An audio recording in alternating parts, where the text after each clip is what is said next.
Ok, muchachos, entonces, hablando de cómo subdividimos el sistema nervioso en áreas, en ramas, por así decirlo, vamos a decir que tenemos dos grandes divisiones. El sistema nervioso central, que dijimos que era el encéfalo y la médula espinal, y el sistema nervioso periférico.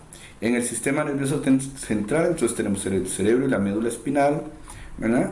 Que corre a lo largo, está encerrada en la columna vertebral. Y a nivel del sistema periférico vamos a tener las neuronas motoras y las neuronas sensoriales. Las neuronas motoras las vamos a dividir en el sistema nervioso somático y el sistema nervioso autónomo. Y el sistema nervioso autónomo lo dividimos en la división simpática y en la división parasimpática.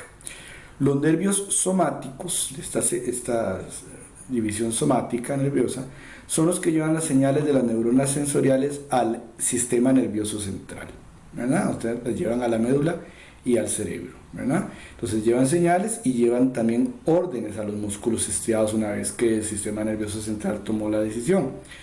La división autónoma, ¿verdad? Es involuntaria, obviamente, va a ser aquellas neuronas que van a inervar, salen del sistema nervioso central y van a inervar las vísceras, ¿verdad? Que son esos órganos que no podemos mandar a voluntad, como las glándulas, por ejemplo. Y van a inervar también el corazón, que es otro órgano involuntario, y los músculos lisos como los que se encuentran en las paredes de los intestinos, que también son involuntarios. Esos nervios autónomos pueden ser simpáticos o parasimpáticos, ¿verdad? Entonces, repito, sistema nervioso lo dividimos en sistema nervioso central y sistema nervioso periférico, que tiene tanto la división motora como la división sensorial, y la división motora se va a dividir en la división somática y la división autónoma, que a su vez se divide en sistema nervioso o división simpática y parasimpática. Las neuronas simpáticas, vamos a decir que en la mayoría del tiempo, la mayoría de las veces activan a los órganos, o sea, como que aceleran, es como si fueran el acelerador del carro en la mayoría de las instancias, ¿verdad? Por ejemplo, hacen que las células adrenales secreten más epinefrina, entonces están más activas como en las reacciones a estímulos estresantes, a estímulos excitantes, a estímulos de peligro, entonces ahí actúa el sistema simpático, que es como el acelerador. ¿Quién sería como el freno del carro? El sistema parasimpático, las neuronas parasimpáticas, que más bien actúan principalmente, ¿verdad? Principalmente en las respuestas de relajación, ¿verdad? Entonces, también aparte de la relajación, van a controlar, ayudar a controlar procesos involuntarios, no sé, como la digestión, como la micción, que es la orina y qué sé yo.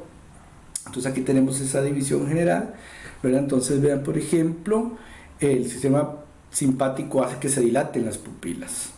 En cambio, el sistema parasimpático hace que eso no ocurra, sino que ocurra lo contrario. Entonces es como que en la mayoría de instancias el simpático es el acelerador y el freno es el sistema nervioso parasimpático. O sea, pero hay que ver cada caso por cada caso, ¿verdad?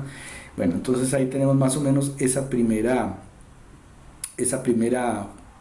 tipo de neuronas, que son las neuronas del sistema nervioso periférico. Si pasamos al sistema nervioso central, ¿verdad? Entonces vamos a ver que hay una primera organización interesante de las células, que forman dos tipos de capa. Una se llama la materia gris y otra la materia blanca. La materia gris es de color grisáceo y está formado por los somas de las neuronas, que recordarán que es donde se hace la integración nerviosa, las dendritas, las células gliales y los terminales axónicas. Todo eso junto forma la materia gris. La materia blanca es rica más bien en los axones mielinizados. Recuerden que dijimos que la mielina era membrana, y la membrana es principalmente grasa y por eso se ve blancuzca. Entonces tenemos materia gris y materia blanca. En el caso de la médula espinal, tenemos que la materia gris está por dentro y forma como una forma de mariposa, ¿verdad? Y la materia blanca está por fuera, ¿verdad? Muchos nervios, los nervios espinales, van a llegar a la médula espinal, ¿verdad? Ahí se van a dividir. Vean que tenemos un ganglio sensorial donde están los somas de las células sensoriales, de las neuronas sensoriales, y se van a dividir, ¿verdad?, en una raíz nerviosa dorsal y una raíz nerviosa ventral. Entonces, estas raíces, ¿verdad?, llegan a la médula espinal. Además, los órganos del sistema nervioso central, el encéfalo y la médula, están rodeadas por capas que las protegen, que se llaman las meninges, ¿verdad? Son 3, entonces aquí vemos más o menos la estructura de la columna vertebral, y adentro va a estar la médula, ¿verdad? Y está rodeada por las 3 meninges, que son de adentro hacia afuera la pia mater, la aracnoides y la dura mater o dura madre, ¿verdad? Esas son las 3 meninges, pues, principales. La respuesta nerviosa más básica se llama el arco reflejo. Es una respuesta casi que automática a un estímulo. El arco reflejo se caracteriza porque la integración de la respuesta, es decir, la toma de la decisión, se da lugar a nivel de la médula, no tiene que subir hasta el encéfalo. Por ejemplo, cuando hay un estímulo, como yo estoy tocando algo que me punza, o algo que me da dolor, o algo, lo que sea ese estímulo, va a pasar ese estímulo a través de la neurona sensorial o aferente, ¿verdad?